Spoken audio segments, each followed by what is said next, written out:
pasasalamat talaga ay binibigay ko sa kanya ng pinakamataas na papuri para sa Panginoon, 'no, at nabigyan po tayo ng biyaya na makapaghayag ng banal niyang salita na at ayun, ah,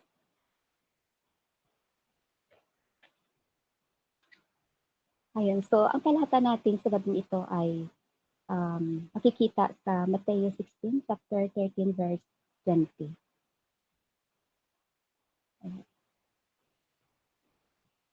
Okay, ang talata natin sa gabing ito ay pinamagatan kong ang pinakamahalagang tanong na dapat sagutin ng bawat isa, tayo or ang bawat tao.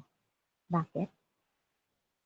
Ito ay tanong na pinakamahalaga dahil galing po ito sa ating Panginoon sapagkat ang magiging sagot natin ay ito ay magdadala sa atin sa kumbaga sa ano sa ating eternal future na um, ayun at ito din ay magdadala sa atin sa buhay na walang hanggan.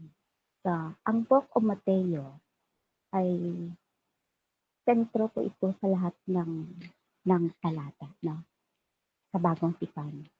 Dahil dito ipinakita at ipinaliwanag ang talambuhay ng ating buhay na ating buhay na Panginoon. Alright?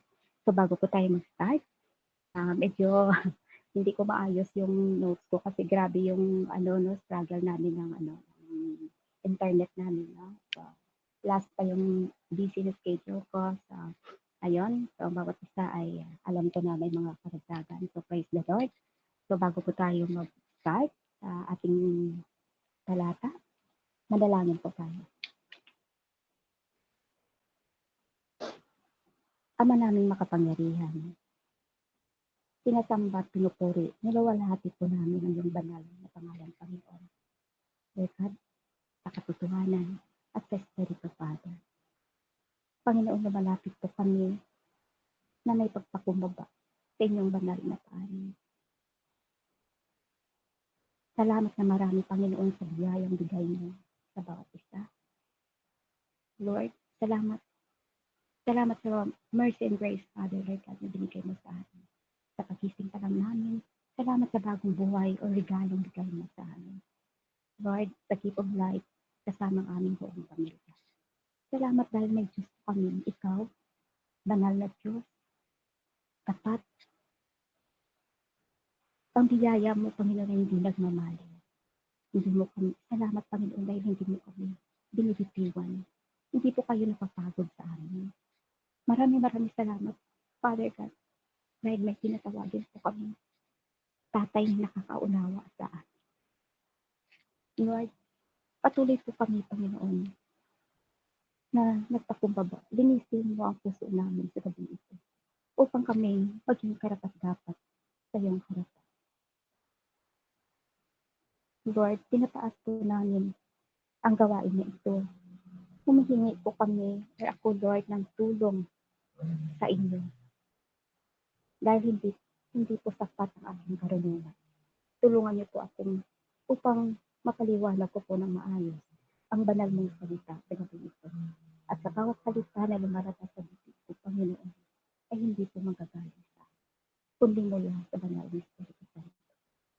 Hayaan mo na mapaliwanag ko po ito ng maayos, maliwanag at puno ng kaalaman. Buksan niyo po ang aming puso, isip, Panginoon, na maunawaan namin ang banal na salita.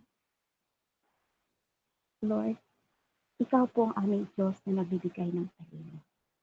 Kontrolin mo, Panginoon, ang aming internet, Panginoon. Lord, ayusin mo ito, Panginoon, mula sa aming pag-start at hanggang sa matapos kami ng Lord God.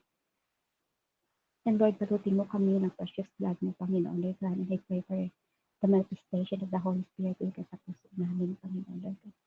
Lord, speak to us. Speak to us, Lord, through your word, Father, tonight. Salamat, Panginoon, Lord God, sa katagumpayan, Panginoon, Lord God, dinideclare namin ito, Panginoon, Lord God. Salamat, Lord God, sa presensya mo, Panginoon, Lord God. Salamat din sa banal na salita mo, Panginoon, sa amin, sa gabi ito, Panginoon. Lord, binabalik namin ang papuri na pinakamataas sa inyo at sa salamat, pagluwalhati, Panginoon, sa pangalan ng aming Panginoong Hesus. Amen.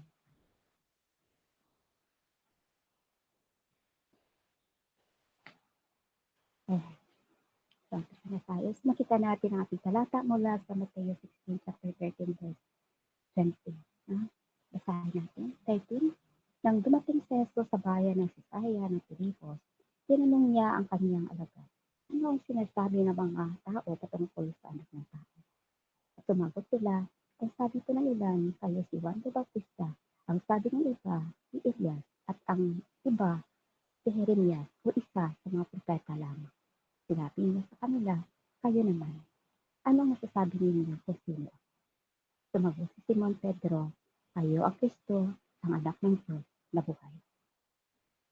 Sumagot si Jesus, mapalad ka, Simon, na anak ni Jonas, dahil hindi tao at naman ang nagpahayag nito sa iyo, kundi ang aking Ama na nasa langit. 18. Sinabi ko rin sa iyo, ikaw ay si Pedro at sa ibabaw ng batong ito ay itatayo kong aking iglesia at hindi makakapal na sa kanya kahit ang kamatayan. 19. Ibibigay ko sa iyo ang mga susi ng kaharian ng langit. Anumang iyong itali sa lupa ay itatali sa langit. At anumang kalagan sa lupa, kalagan sa langit.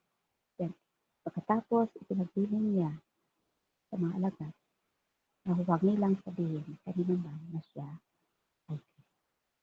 Ayan.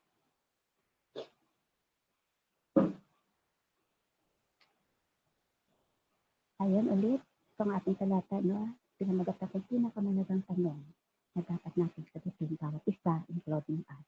Kung makita natin sa talata, no, sa Mateo 16:13, halos abot na sa kalahati ang ministeryo ng ating Panginoon. No? Papunta na po ito ng patapos or tugatog sa mga gawain niya o plano niya para sa sanlibutan. Makita natin sa talata na nagtatanong ang ating Panginoon sa mga disipulo. No? Tingnan natin no, na sabi ko nga, no, patapos na, no, halos malapit na kasi nakasama ng mga disipulo dito ang ating Panginoon for 2.5 years, no? Na sa kanyang pagtuturo o ministeryo, paulit-ulit niyang sinasabi sa kanyang mensahe, no? Sa mga tao, sa mga disipulo. Sister Niel, pwede po bang mailakas pa ang sound nyo?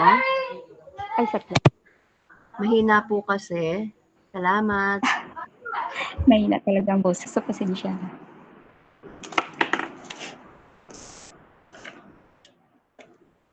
Tatali sa ayusin ko muna yung. Okay na ba, sis? Okay na ba, sis? Ayan, medyo okay na po. May lalapit ninyo yung ano nyo sa inyong mic para po medyo okay. Thank you. Kinokontrol ko kasi sis kasi andyan ng ano ko, amo. Kaya pala. Tatago po ako. Alright. Sige po. Okay. Salamat po. Sana ako man.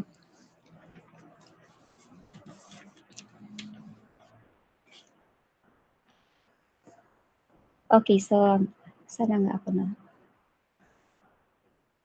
Siglita. So nakita natin ang talata na nagtatanong ng ating Panginoon, no, sa mga disipulo, no, for 2.5 years, no, nakasama ng mga disciple ang ating Panginoon, no, ang kanyang pagtuturo, ang kanyang ministeryo, no, na paulit-ulit niyang sinasabi sa kanyang mensahe at sa mga tao na sa paligid na siya na nga ang Misaya, no, na sinasabi sa lumang tipan, 1,000 taon na ang nakaraan na siya na nga ang Diyos na bumubuhay ng mga patay, no, sa pamagitan ng paulit-ulit na pagpapakita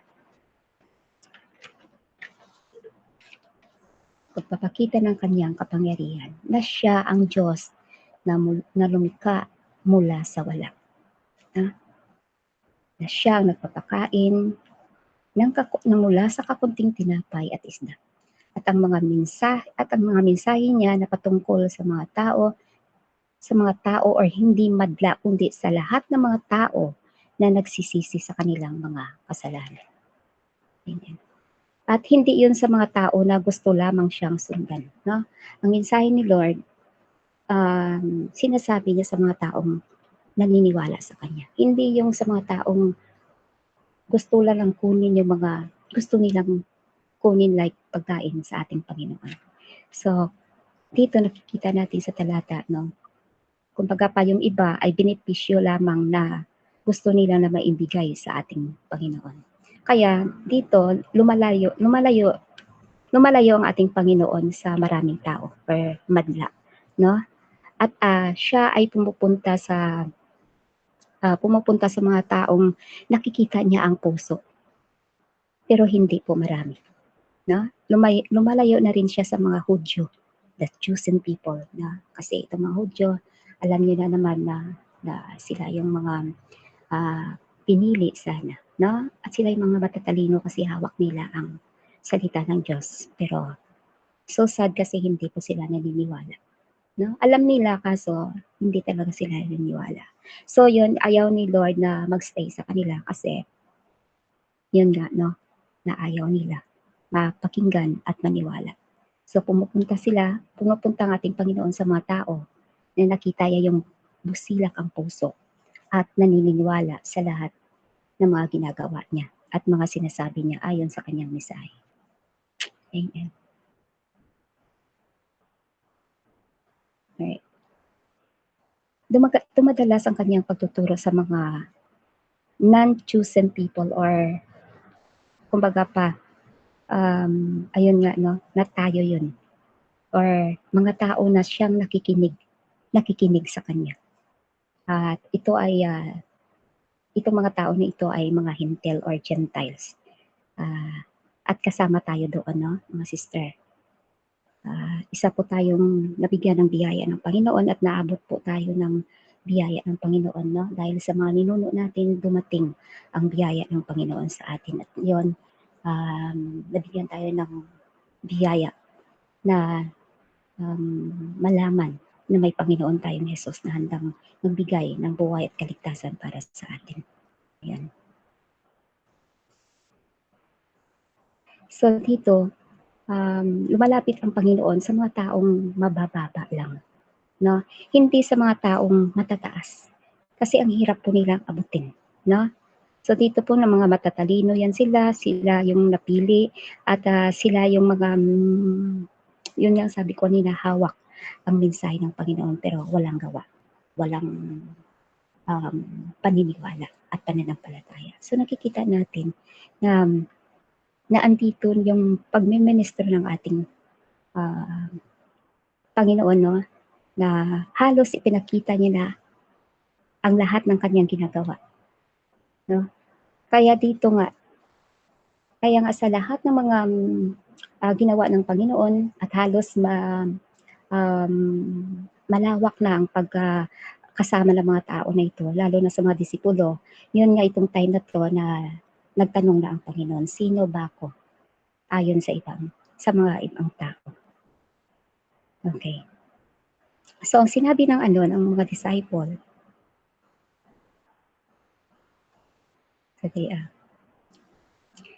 ano sinabi ng mga tao patungkol sa akin? Kasi ang tawag ni Jesus sa kanyang sarili, the Son of Man, or anak ng tao, na bilang Diyos na bumaba at nagkatawang tao. Ayan. So, pansinin natin, no? Napakahalaga ng tanong ni Jesus sa mga disipulo. At katulad ng ating henerasyon ngayon, no, sa atin o sa ibang tao, sino ba si Jesus, no, sa ating buhay? Walang sinumang ang makakapag-iwas o makatakas sa mahalagang tanong na ito. Kasi dito nakasalalay ang ating pawalang hanggang buhay or eternal future. No? So, yon ang pagtanong ng Panginoon. So, ang sagot ng mga disipulo sa tanong ng ating Panginoon.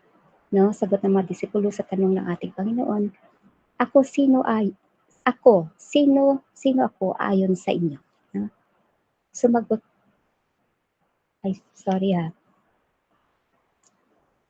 Alright, so nagtatanong dito ang ating Panginoon, sinagot nila, no, ng paiwas, no? Kasi sila mismo, yung disciple, kahit matagal na silang nakasama ng ating Panginoon, iba din ang kanilang mga pag-iisip. Even though na nakita na nila yung grabing miracle na ginawa ng ating Panginoon. Patay, nabuhay, bulag, nakakita, lahat, no? But still, may mga haka-haka sila sa puso nila. So, ang sagot nila ay paiwas, no? Sabi ng iba, propeta lang kayo, hindi Diyos. Sabi ng iba, kayo si Juan na tagapagbautismo na bumangon mula sa patay. At yung iba, at ang sabi naman ng iba, kayo ay si Elias na matagal ng patay at propeta rin. At marami din nagsasabi na kayo si Jeremias at matagal na ring patay. At ang iba, kayo ay isang bantog na propeta lamang or a great prophet. Ibig sabihin, lahat ng sagot nila, lahat yon ay mali. No? Na dapat sa ganung katagal na kasama nila si Jesus, alam na nila kung sino ito. Na ang kasama nila ay ang tunay na Panginoon at tagapagligtas. Diyos na bumubuhay ng mga patay, nag-uutos sa bagyo, nagpapadami ng tinapay at isda, nag-uutos sa mga demonyo, mga demon possessed at nagpapagaling sa lahat ng may mga karamdaman. No? Kita natin ito yung physical, emotional, spiritual at relational. No? Sa lahat ng may sa lahat ng may mga karamdaman. At siya ang tunay na Diyos na itinalaga sa lumang tipan ilang libong taon na nakaraan. So, ayun, no? Ito po ang paghayag ng mga disipulo, no? Yun po ang mga haka-haka ng mga isip nila, no? So, punta tayo sa literal, sa church natin ngayon, sa bagong henerasyon natin ngayon. No? Hindi po mag-mention si Nels ng mga church, narinig ko lang at nabasa ko lang. So, kung may dagdag kayo, no? Okay? So, katulad ng ibang religion, no? Sa henerasyon natin, para sa kanila, siya ay huwad na Diyos sapagkat sinabi nila si Jesus mula sa iba't ibang talata sa Biblia, siya daw ay Diyos na kapantay ng Diyos Ama. Totoo naman. Pero sa iba, huwad daw, no? Kasi separate daw yung Ama at ang Anak. Ayun. Ayon lang sa ibang pagtuturo. Ano pa? Ayun. Gayon din na marami din nagsasabi tungkol kay Jesus na mga magaganda, pero hindi nila kinikilala ang kanyang pagkapanginoon. Ang iba, ang sabi nila, siya, ang ibang church, sabi nila, mismo ang kanilang leader ay Kristo. Si Kristo na. Alright? So, ang iba naman, si Jesus daw at si Satanas ay magkapatid. Meron naman na si Jesus daw ay kapatid ni Arkanghel na angel. Ano? So, yan po ang mga ko, no? So, ang iba naman, yes, si Jesus ay nagpagaling, isang propeta, no, na magaling na propeta, pero hindi siya Diyos. Ayan. So, meron naman na nagsasabi na ang Diyos nagbibigay lamang sa tao sa bawat hiling. Karangalan, kayamanan, posisyon, no? Or prosperity gospel. Ayan. So, sa atin, sa gabing ito, Nels, ako included din sa mga tanong ng ating Panginoon, sino ba ako? No, so bilang Christian, sa akin o sa atin, okay, si Jesus ang Diyos na tagapagligtas, na hari ng aking buhay, na may karapatan sa aking buhay. At ang ebidensya na ito, ayun pong aking sagot doon sa ng ating Panginoon. Nang ebidensya na ito ay ang lumang ako, ikaw, ang lumang Nels, ay nagiging bagong nilalang na o ang bagong ikaw at ako. Ito ay biyaya ng Diyos. Lahat ito ay regalo ng ating Panginoon dahil kinilala natin siya na siya ang tunay na Diyos at tagapagligtas at hari ng ating buhay. Ayun. So, 13, 14, 15 tayo. Punta tayo ng 15. Tinanong sila ni Jesus sa inyo. Sa inyo, sino ako? Okay. So bago tayo mag-proceed sa answer ng 12 disciple, makita natin mali talaga yung mga explanation nila, no? Kasi ikaw lang kasi ganyan, no? No. Ang kanilang ang nakita ng ating Panginoon na ang kanilang sagot ay mali, no? Na nakita na pa yun sa 2.5 years ng pagkasama nila sa akin. Andun pa rin yung puso ng pagdududa, no? So nakita natin mali ang sagot ng disciple, pero tinutuwid sila ng Panginoon. Tinuwid sila ng Panginoon dito, no? Sapagkat kahit nakita nila lahat ng himala or kapangyarihan ng ating Panginoon, yung kanilang inaasahan na Misaya ay yung inaasahan din natin ngayon na sa henerasyon natin, no? Na si Jesus ay tagapagligtas hindi sa kasalanan kundi tagapagligtas ng kapirahan, problema, no? Higit sa lahat, tagapagligtas, no? Or sa kanila, no? Oh, paki-close lang sis. Alright, salamat po. No? So, sa mga disciple, ang gusto nila, si Jesus ay tagapagligtas, lalo na sa mga taga-Romano na kailangan sakupin to. Kumbaga pa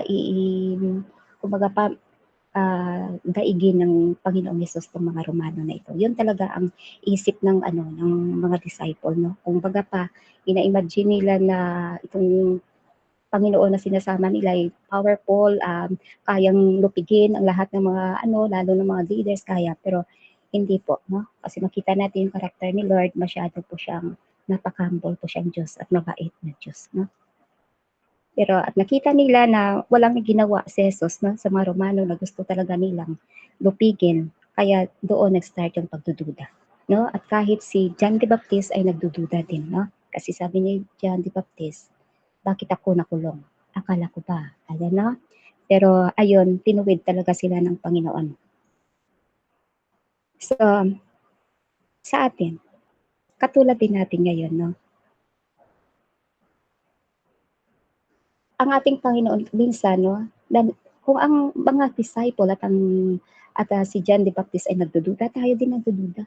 Lalo na when times come na grabe yung storm natin sa buhay, no? Persecution, trials, problema, para hindi na natin kaya, lalo na yung mga water bills natin, electric bills, rent house natin, lahat na, nagsishake na tayo. Pag may blessing, ang daming Lord, praise the Lord, dami kong blessing, salamat talaga Lord, kay buti-buti mo Panginoon. Pero pag wala, Lord, asan ka na? Asan ka na Lord? Where is the Lord? No? Nakita natin bagsak agad ang ating faith, pananampalataya. Pero kung tama ang pagkakilala natin o ng disciple, tayo ngayon na si Jesus ay Diyos, na sa kanyang kapangyarihan lahat ay kontrolado niya. Lahat kontrolado niya, kaya niyang ibigay lahat. Walang imposible sa kanya, walang hirap sa kanya. Kung naintindihan lang ng mga tao noon or disciple noon or ang bagong henerasyon ngayon. At praise the Lord sa mga kababaihan dito, kahit sa Babla sa devotion namin, no, na tinuturuan tayo ng Panginoon na mag-stand firm sa ating faith. Kasi our God, Jesus, is the source of everything. Siya yun lahat. Ano man yung ating hawak ngayon mula sa Kanya. No? Blessing man yan, problema man yan, malaki man yan, maliit, galing lahat sa Kanya, lahat yan ay purpose. Hindi po yan nangyari by chance. May purpose lahat yan at ayon yan lahat sa plano niya. No? Ayan. So, dito nga, no, nakita natin na pag naka-experience tayo ng mga ganito, no, lalo na yung mga sadness natin, sorrow natin, no, lahat yan ay inaalaw ng ating Panginoon na para i-mold yung ating karakter. No? Itutuwid po ng Panginoon yung ating karakter na nag-fold dyan. No? Itutuwid niya through sa mga circumstance na ito. At through din sa ating banal na pananampalataya sa Kanya. So dito, mula sa kanyang tanong, sumagot si Simon Pedro. Kasi ang lahat ay mali. So, sumagot si Simon Pedro, ang sagot niya, ikaw ang Kristo, ang anak ng Diyos na buhay. So, yun nga. So, kung makita natin sa lumang tipan, na ang anak ng Diyos, ibig sabihin, Jehovah, the Father, na buhay na Diyos sa langit. No? Na kung saan, dinideclare ni Pedro na siya ang Diyos, Ama na buhay, at ang Kristo ay isa lang. So, ibig sabihin, ang buhay nating tatay sa langit at si Jesus Christ, the power, the authority, no, ay isa lamang. And majesty. Lahat iisa lamang. So, yun, mali nga yung mga ano. So, praise the Lord sa talata ng Panginoon sa gabing ito, no, na tinuturuan tayo. So, ayun. So, ito na sabi, no, ikaw na nga ang pinakahihintay na tagapagligtas na Misaya, sinabi ni Jesus, mapalat ka, Simon, na anak ni Jonas, sapagkat ang katotohanan ito ay inihayag sa iyo, hindi ng tao, kundi mula sa aking Ama na nasa langit. No? Kaya si Jesus, si Pedro Simon, tinawag niya na Berjona, correct me if I'm wrong, sapagkat ikaw ay tao, pero ang sinabi mo galing sa Diyos. Ibig sabihin, ang paghayag ni Pedro dito ay galing sa kapangyarihan ng Diyos Ama na sa langit, kasama ang banal na Espiritu Santo. So, katulad din natin, no? Katulad din natin noon, tinawag tayo ng Diyos mula sa wala, no? At dahil sa pag-ibig at kapangyarihan ng Diyos kasamang banal na Espiritu Santo, tayo ay unti-unting binabago ni Lord kasama yung pagkakaunawa natin. Kumbaga, pabinigyan tayo ng enlightenment ni Lord, no? Pag-uunawa na galing sa Diyos kasama ang banal na Espiritu Santo, na ito, lahat na ito ay regalo ng Panginoon sa atin bilang pinili niyang lahi. Ayun, 1 Corinthians 2:14. Ngunit sa taong hindi pinananahan ng Espiritu ng Diyos, hindi niya tinatanggap ang mga aral mula sa Espiritu. Dahil para sa kanya ito ay kamangmangan at hindi ito mauunawaan. Dahil ang mga bagay na ito ay nauunawaan lamang sa tulong ng banal na Espiritu Santo. Ibig sabihin, lahat ng meron tayo ngayon or desire to know God, no, na ang ating mga kaalaman ngayon na gusto nating alamin kung sino ba talaga ang ating Panginoon ng mas malalim, no? Yung ating desire na sundin yung utos niya, na ipahayag ang salita niya sa sanlibutan, na maunawaan ang kanyang mga salita, na mumuhay tayo mabait, no? At nagmamahal sa kapwa natin, ito ay lahat ay regalo ng Panginoon, no? Kasama ang pagpapatawad at ayaw sa kasalanan. Ito lahat ay regalo ng Panginoon sa atin. Ayan. So, wala tayo, no? So, mga pag-uunawa natin ay mula talaga sa Panginoon. So, katulad ni Simon Pedro, ang kaalaman niya or wisdom niya ay hindi galing sa kanya, kundi sa ating Panginoon. So, therefore, ang pundasyon ng buong simbahan ay nakadepend. Saglit parang mali ako. Saglit lang mga sister.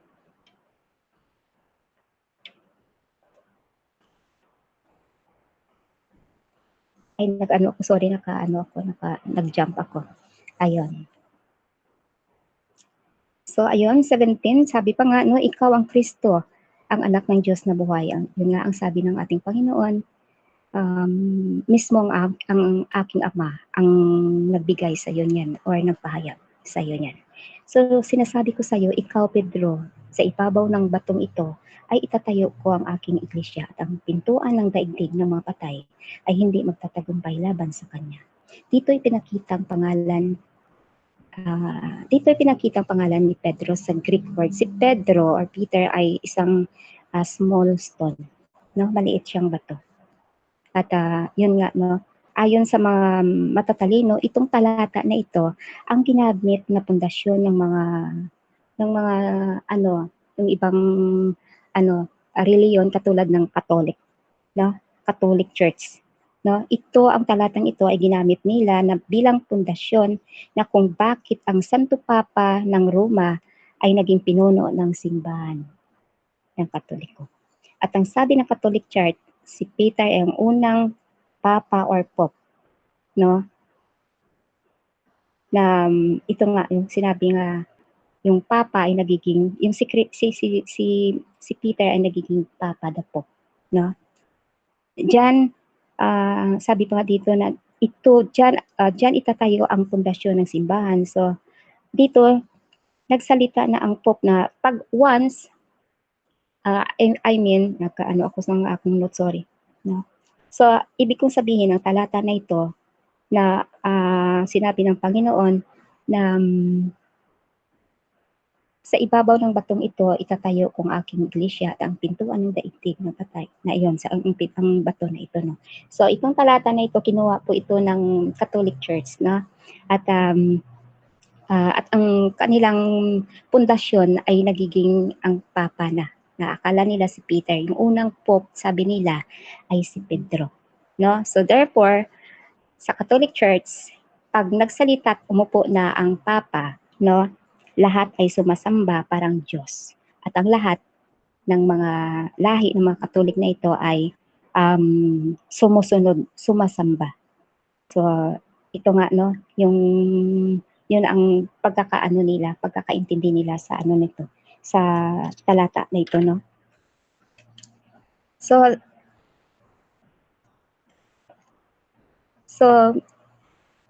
ang pundasyon ng buong simbahan ay nakadepend sa Papa or Pope nila, no? Pero sa atin, no, yun ang pagkaintindi nila sa talata na binigay ng banal na salita ng Panginoon sa atin. At dito nila kinote, no, ng pundasyon nila, ang si Peter ay nagiging Pope, no? So sa atin, sa ating paliwanag bilang Kristiyano, no, bilang pinili ng Panginoon, ito ang yung sa atin, no, paliwanag sa atin, no, bilang believers o Christian. Ang pundasyon ng simbahan ay ang sentro ay si Kristo, no, na ang bawat tao, bawat ikaw at ako ay maliligtas sa pamamagitan ng paniniwala sa kay Jesus Christ o Kristo ay ang Diyos na tagapagligtas. Yun nga si Jesus Christ, no? So ang pundasyon ng simbahan natin ay nakasentro sa ating Panginoong Hesus. Siya lamang, wala nang iba. Hindi tao ang nangunguna sa atin. At ang pintuan ng daigdig ng mga patay ay hindi magtatagumpay laban sa Kanya. Ayan. So ibig sabihin sa talata na ito, no, hindi po tao, hindi po ang ating sentro ng ating church o tayo, no, kundi ang ating Panginoong Hesus na hindi magtatagumpay anumang or ang pintuan ng daigdig ng patay ay hindi magtatagumpay laban sa Kanya or sa atin, no. So makita natin ito sa 1 Corinthians 3:11, no, sapagkat wala ng ibang pundasyon maaaring ilagay maliban sa nailagay na walang iba kundi si Jesucristo. So dito natin makita ang unang pagsabi ng unang church or mga tinawag tulad natin. No? Ibig sabihin tayo na tinawag ng Diyos ay pag-aari na ng Diyos. Walang sino mang makakaagaw sa atin. No? Walang pwedeng makakasnat. Walang sino mang makakasnat sa atin. Kasi tayo, ang bagong tayo, or pinili ng Diyos, kumbaga pa, yung promise ni Lord ay nakapreserve na. No? Nakapreserve na tayo sa mga kamay ng Panginoon. Kasi ayaw niya mag-continue tayo ng kasalanan. No? Kontrolado niya yung buhay natin. Kaya walang sino mang makakuha sa atin mula sa kanyang mga kamay. Ayun. So, katulad ko, example ko lang buhay ko, no? Ayun. So, katulad ko, Kristiyano ako, pero walang commitment. Pero nang na-encounter ko muli ang ating Panginoon at tinawag niya ako muli, no, at ibinalik muli doon sa kanyang presensya, doon ko na na-realize, no. So mahirap bilang Kristiyano pala na wala tayong commitment, yung loyalty natin, nag-shake yung ano natin, no. So salamat sa Panginoon sa biyaya niya na kahit lumalayo pa tayo, pag tinawag tayo ni Lord, pinili tayo ni Lord na hindi pa sinimulan yung mundo, ibabalik tayo ng Panginoon.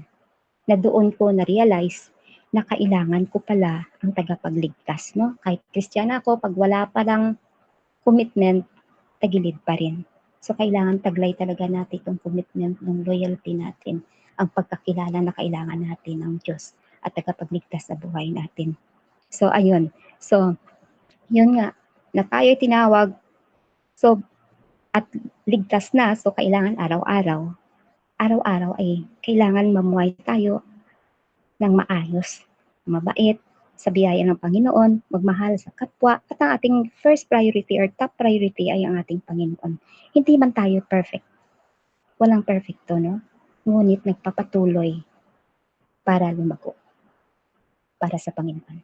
Tayo, mga ginagawa natin ito dahil sa biyaya lamang ng Panginoon. At I'm so grateful na binigyan ako, tayong bagong tayo, binigyan ng biyaya ng Panginoon. Ayan.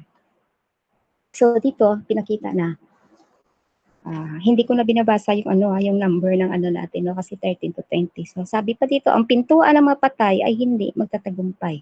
So ibig sabihin, ang pintuan ng mga patay means, ito, kalaban or impyerno. No? Tayong pinili at tinawag ng Diyos ay may angking kakaibang kapangyarihan. Hindi kapangyarihan katulad ng ating Panginoon ay siya ay Diyos. Kumbaga pa, kapangyarihan na supernatural na kapangyarihan na nagmumula sa Diyos, no? And that is the Holy Spirit, the fruit of the Holy Spirit. Araw-araw ito ay gumagana. Araw-araw gumagana. Siya ang nag-guide sa atin, siya ang nagbibigay ng lakas sa atin, no? Na ikaw, bagong ako at ikaw, no?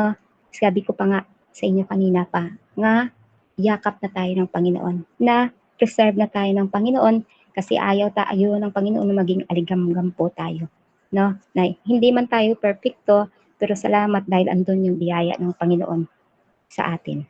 At ang promise ng Panginoon sa atin, dahil tayo ay nasa kanyang kamay na, no? Walang sinumang makakaagaw nga, sabi dito sa kanyang sa atin, sa kanyang kamay, no?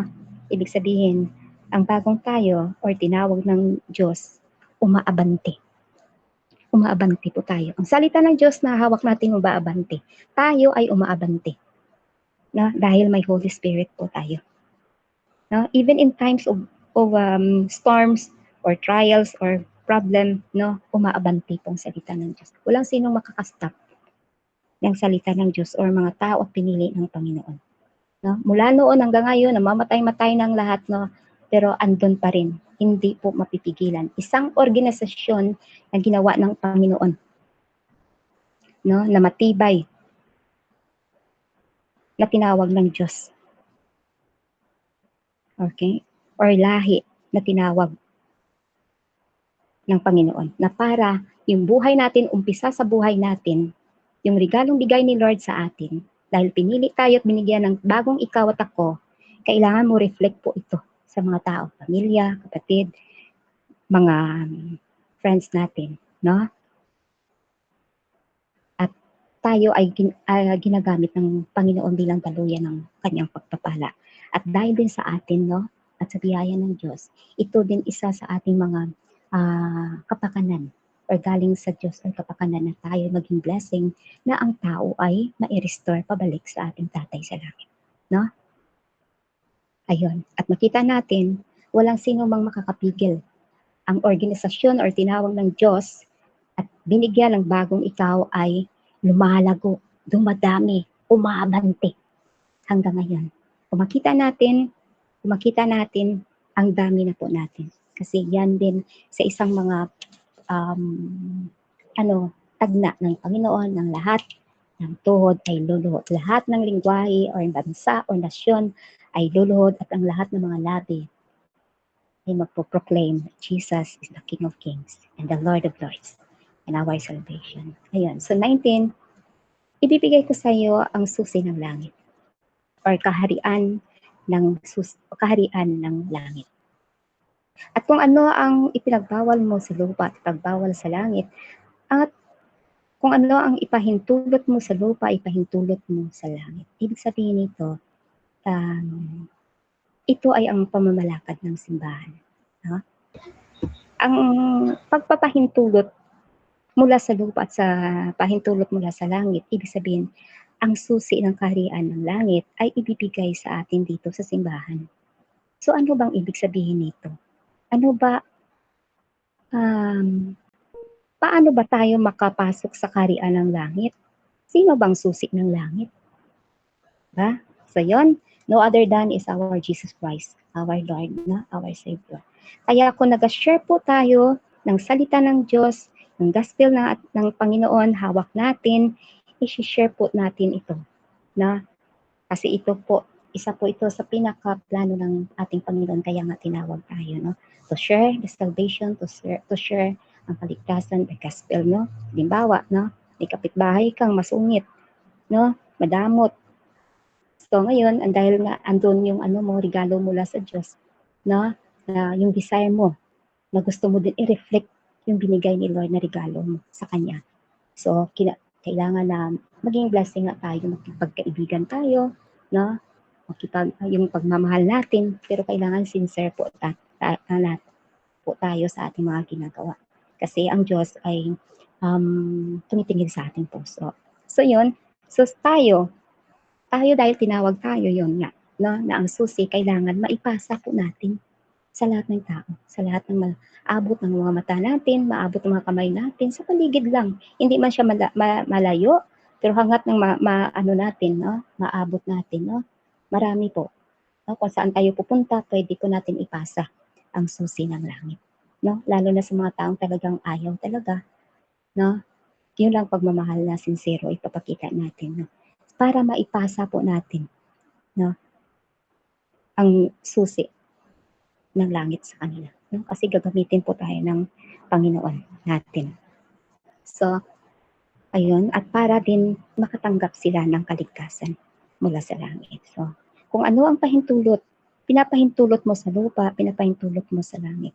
At kung paano mo ginabayan ang tao na ginabayan mo, nag-gishiran mo at binigyan mo din at pinasahan mo ng susi para makapasok din sila sa langit, no? At makakakilala sa ating buhay na Diyos. No? Ako or ikaw bilang church, no? Sabi pa nga, kung ano ang pinahintulot mo sa lupa at ipantulot sa langit, ibig sabihin ang church, tayo, members, leaders, no? Kumbaga pa, mula ng nakipagkaibigan tayo, ni-invite natin sila, pumasok sila sa church, naging born again sila, no? So, ibig sabihin, hindi po, may mga problema po minsan sa church natin. So, ibig sabihin mula sa salita ng Diyos, no, pwede po tayo ang maging daluyan ng pagtutuwid, no? Pwede po tayo makadeclare sa mga kapatiran natin na hindi nakikinig sa atin. No? Pumapasok po sila sa church natin pero andun pa rin sa kasalanan. Ayaw nilang magsisisi. No? So tayo, bilang mga members or lalo ng pastors natin, mga leaders natin, sila po yung binigyan ng authority, no, ng Panginoon mula sa langit ayon sa salita ng Diyos. No? Pwede silang magtuwid sa mga, lalo na makita nila ang mga members na kahit andyan na sa loob ng church, pero gumagawa pa rin ng kasamaan. Example, yung lalaki, maraming babae, tatlo-tatlo or what. O ito naman, ang isa, inakaw yung hindi nagsisisi. No? So, bilang leaders o pastor, no, at binigyan ng authority ng Panginoon mula sa salita ng Diyos, no, pwede po sila kausapin o pagtutuwid.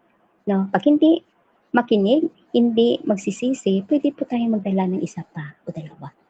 No? The eyewitness para mapag-usapan kung ano ang problema. Hindi po siya hamakin, kundi ituwid po siya dahil ang mga Christian ay dala po natin ang pag-ibig at kaayusan pagmamahal, pagkakaunawa, no? At para maituwid po siya at maidala po siya sa tamang daan, no? So, andon, pag nakadala ka na ng isa, dalawa, yung mga ibang leaders nimo, pastor or what, hindi pa rin, no?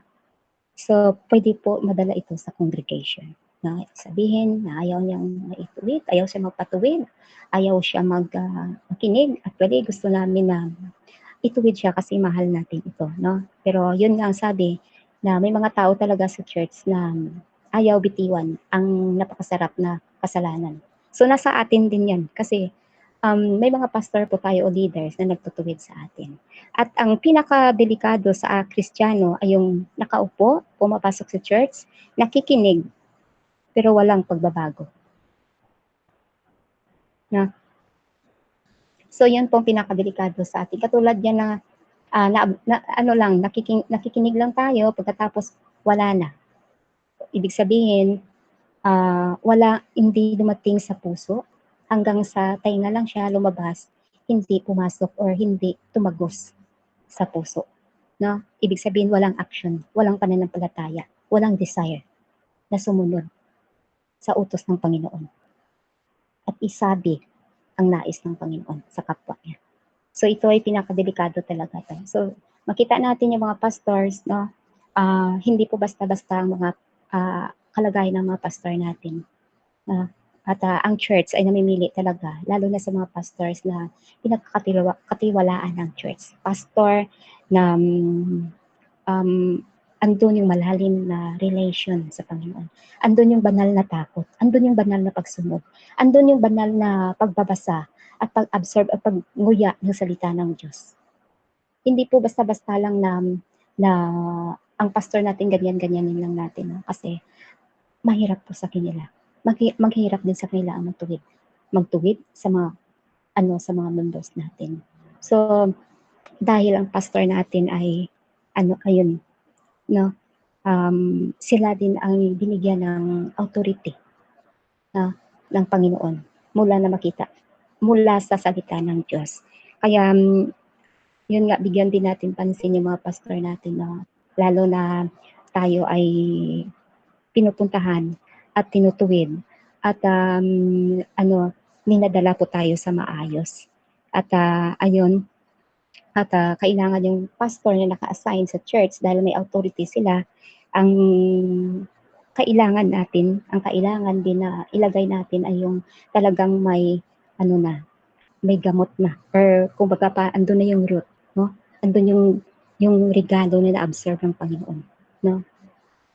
Para sa kanya bilang pastor o leaders natin. Andun yung banal na takot, pagsunod, humility, obedience nga, at ang commitment at ang loyalty niya sa Panginoon.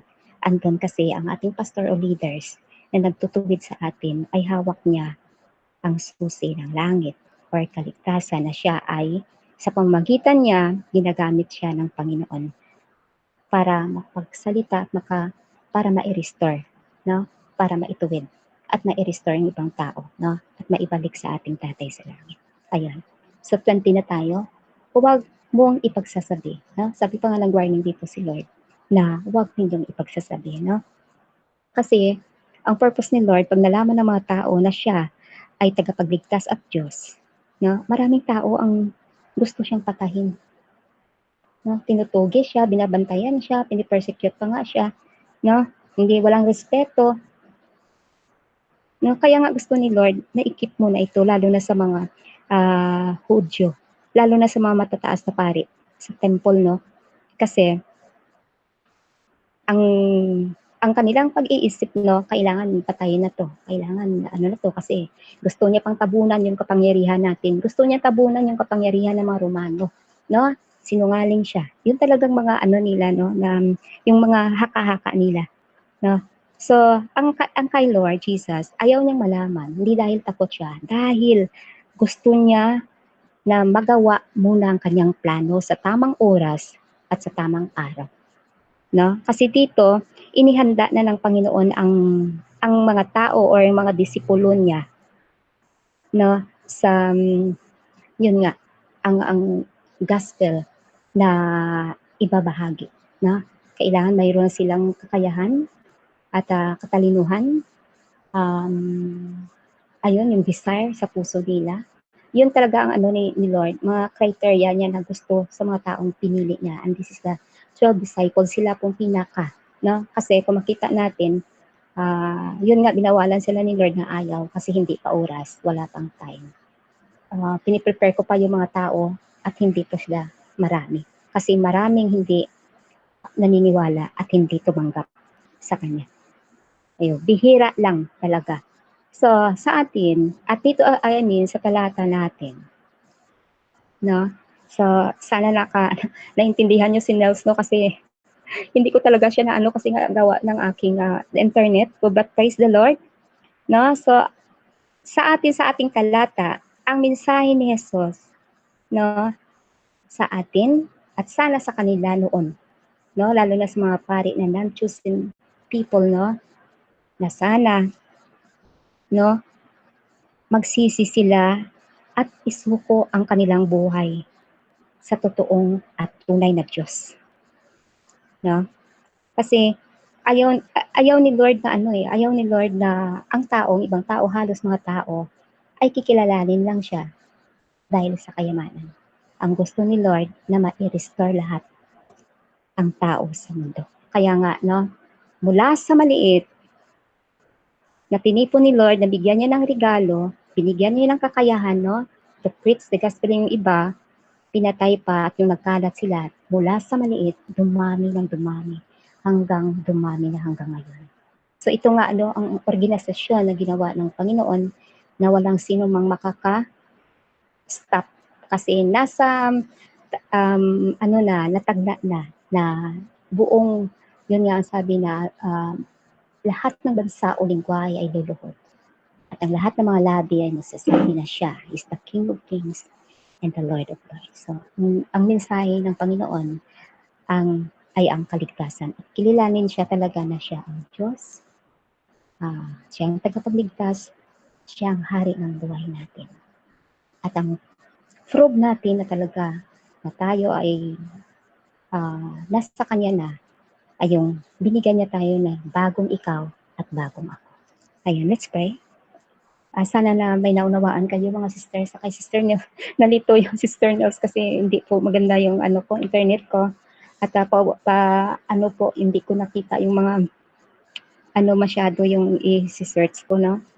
So, manalangin po tayo.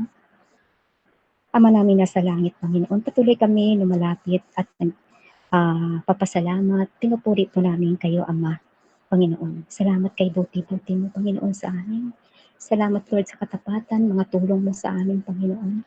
Salamat po sa wisdom na binigay mo sa amin, Panginoon, at sa akin sa gabing ito, na kung saan, Panginoon, ikaw ipinakilala mo, Panginoon, sa amin lahat, noon pa man, na ikaw ay ang tunay na Diyos at tagapagligtas at hari ng aming buhay, Panginoon.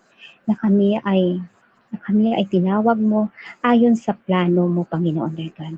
Ama, salamat po dahil binigyan mo kami ng bagong kami at bagong ako, Panginoon. Hindi man perfecto, Panginoon, ngunit hayaan mo na magamit po namin ito, Panginoon Lord God. At ang mga regalong bigay mo, Panginoon, sa amin ay yung bunga ng banal na Espiritu Santo, Panginoon. Opo, Lord, hindi po kami perfecto, but dahil, Lord, sa biyaya mo, kami ay nagpapatuloy, Panginoon, bilang channel of blessing, Panginoon, bilang ilaw, bilang asin ng mundo, Panginoon. Salamat po, Panginoon, Lord, at maging sa banal na Espiritu Santo, Panginoon, Lord, na binigay mo sa amin sa gabing ito, Panginoon. Hayaan mo, Lord, na sa biyaya mo, kami, Lord, ay daluyan ng yung mga yung biyaya, Panginoon Lord God, na maisagawa namin, Panginoon, ang gusto mong ipapagawa sa amin. No? To preach the gospel, to preach the kaligtasan, Panginoon, sa mga tao, Panginoon Lord God. Bigyan mo kami ng lakas, Panginoon, araw-araw. Katalinuhan, desire, Panginoon Lord God, na Lord, sundin ang utos mo at ihayag, Panginoon, ang mga salita o nais mo, Panginoon Lord God. Sa bawat araw, Panginoon, bawat araw ng buhay namin. Samahan mo kami, Holy Spirit, Lord God, dahil, Lord, without you, we cannot do anything, Father, Lord God. Bawat isa, Lord, samahan mo sa araw-araw at restore mo kami, Panginoon. Restore mo ang bawat tao. Lord, at i-empowered mo, Panginoon, Lord God, na ma-expand po ang kingdom mo, Panginoon, Lord God, through us at sa iba pang mga Kristiyano, Panginoon. Sa ibang church pa, Lord, na nakikiisa at iisa lang ang layunin, Panginoon, dahil iisa lamang ang aming Diyos, Panginoon. Lord, salamat po. Salamat maging sa mga biyaya mo at lakas, protection mo, Lord, sa amin sa bawat araw. Salamat sa gabing ito, Ama. Salamat sa kasagutan, Panginoon, ng aming mga panalangin. Salamat, Lord, for being with us. Thank you for your anointing, Lord God, and victory, Lord God, na binigay mo sa amin sa gabing ito at sa bawat isa sa aming puso, Panginoon, Lord God. Salamat, Panginoon, Lord God. To you all be the glory and honor and thanksgiving, Father. In the mighty name of Jesus. Amen. Amen. Amen, sister. Salamat po. God be all the glory. Amen. Thank you po,